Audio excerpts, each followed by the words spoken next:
You bought a new car. A red one.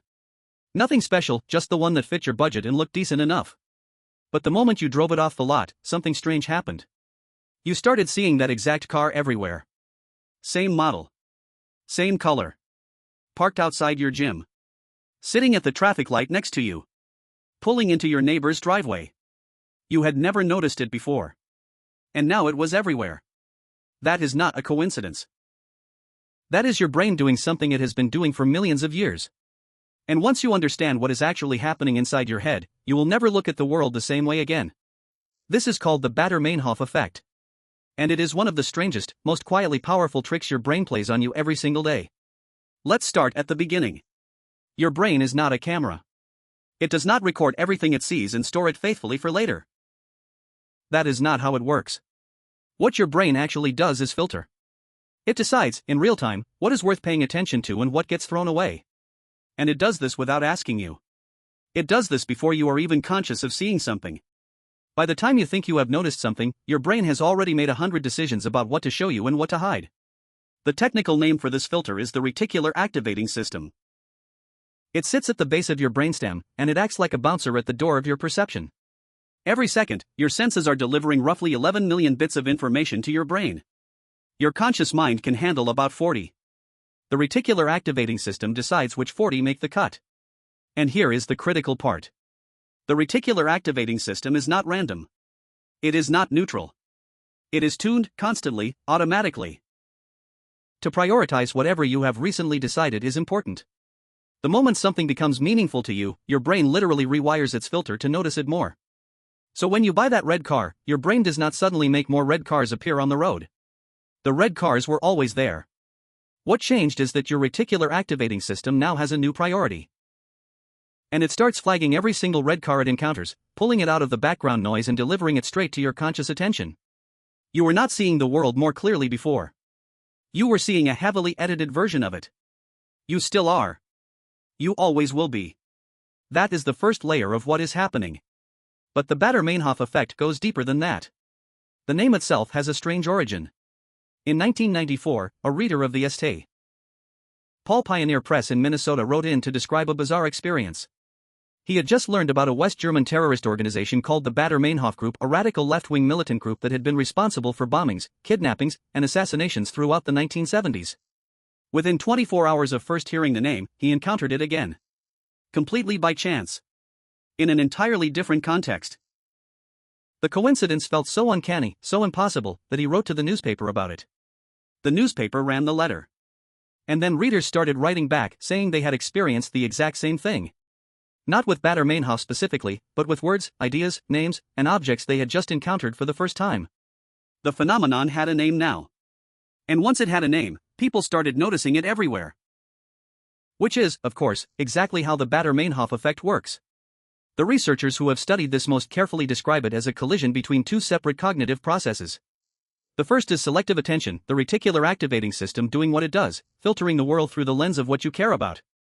The second is confirmation bias, the deeply human tendency to notice things that confirm what you already believe or expect, and to ignore things that do not. Together, these two processes create a closed loop. You learn something new.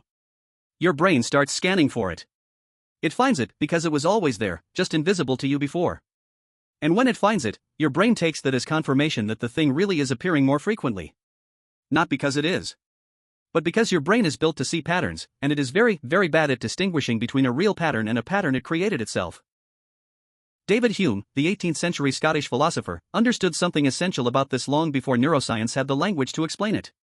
He argued that the human mind does not passively receive the world, it actively constructs it. What you experience as reality is not the world itself. It is your brain's best guess about the world, built from fragments of sensory data and filtered through everything you already believe. Hume called this the problem of induction. Your brain is always telling you a story. And the story is always, to some degree, the one it already wanted to tell. Modern cognitive psychology has confirmed this in experiment after experiment. In a landmark series of studies, the psychologist Daniel Kahneman, whose work on human cognition earned him a Nobel Prize in economics, demonstrated that the human brain operates on two separate systems. System 1 is fast, automatic, unconscious. It runs constantly in the background, making snap judgments, pattern matching, filling in gaps. System 2 is slow, deliberate, effortful. It is what you use when you are solving a math problem or making a careful decision. The problem is that System 2 is expensive, it burns cognitive energy, and your brain hates spending it unnecessarily. So System 1 runs the show most of the time. And System 1 is exquisitely vulnerable to the Baader-Meinhof effect. It does not check its assumptions. It does not verify its patterns. It just notices, flags, and reports, and it feels completely certain that what it is showing you is the truth. This is why the Baader-Meinhof effect feels so convincing. It does not feel like a trick. It feels like evidence. Your brain shows you a red car, and another red car, and another, and it says, look, they are everywhere. And you believe it. Because you have no way of seeing all the red cars you did not notice. You can only see what your brain decides to show you. Now think about what this means for the larger shape of your life. Every opinion you hold was formed, at least in part, by this mechanism. You became interested in a topic, politics, nutrition, spirituality, economics, whatever it might be, and from that moment, your brain started delivering evidence for it. Books that seemed to confirm it fell into your hands. Conversations that touched on it seemed to multiply.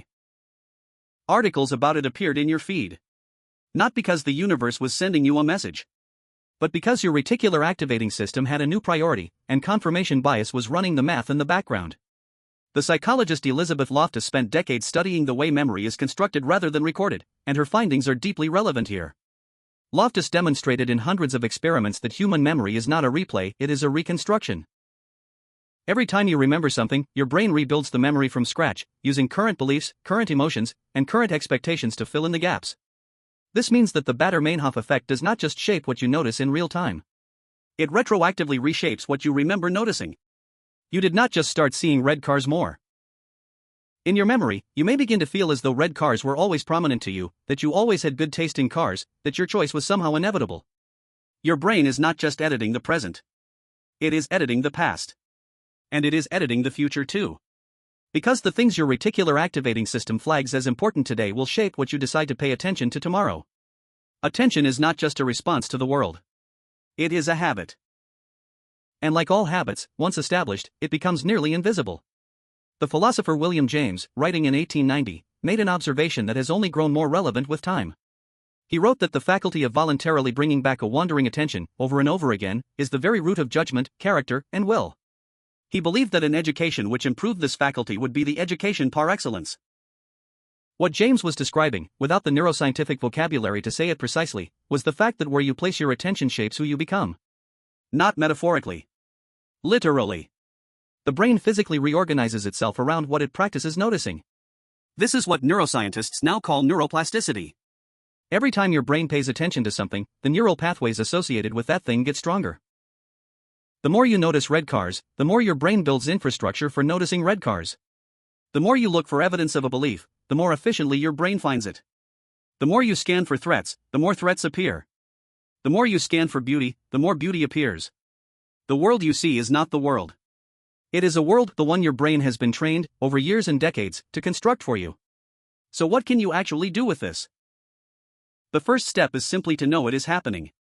Most people move through life assuming that what they notice is a fair and accurate sample of reality. It is not. It is a deeply biased selection, shaped by every priority, belief, fear, and desire your brain has accumulated. The moment you understand this, you gain a small but real degree of freedom, the ability to ask, when something seems to confirm what you already believe. Am I seeing this because it is true, or because I have trained my brain to find it? The second step is to practice deliberate attention. Researchers studying mindfulness and cognitive behavioral therapy have found that it is possible to partially override System 1 with consistent effort. Not completely, your reticular activating system will always be running. But you can consciously choose new priorities, new things to scan for, new patterns to train your brain to notice. You can point your filter in a different direction. The psychologist Mihaly Csikszentmihalyi, whose work on optimal experience and what he called flow states showed that humans are most alive when they are fully absorbed in deliberate attention, argued that the quality of your experience is determined almost entirely by what you choose to pay attention to. Not what happens to you. Not your circumstances. What you choose to notice. That is an enormous claim. And the Baader-Meinhof effect gives it an unexpected precision. Because what Csikszentmihalyi is describing is not a vague aspiration toward positivity. He is describing a cognitive mechanism. Your attention is a filter. Your filter shapes your reality. And your filter is, to a meaningful degree, something you can choose. This does not mean you can think your way to a perfect life. It means that the version of the world you live in is partially constructed by the priorities you set for your own mind, and most people set those priorities without ever realizing they are doing it. You are doing it right now. Every conversation you have had recently, every article you have read, every feeling you have been carrying. All of it is quietly tuning your reticular activating system, adjusting your filter, reshaping what you will notice tomorrow and the day after that and the day after that. The red car was always on the road. You just needed a reason to see it. And now that you know how the mechanism works, now that you understand that your brain is not a camera but a story machine, not a mirror but a searchlight pointed at whatever you last decided was important, you might want to ask yourself a more careful question. What are you pointing it at? Because whatever you are scanning for, you will find. Not because the universe delivers it to you, but because your brain was built, over millions of years of evolution, to be extraordinarily good at finding exactly what it is looking for. Tonight, before you sleep, something will catch your attention. A word someone uses. A face on a screen. A feeling you cannot name. Your brain will flag it. File it. And tomorrow, it will start looking for it everywhere. It was always everywhere. You just never had a reason to see it. Until now.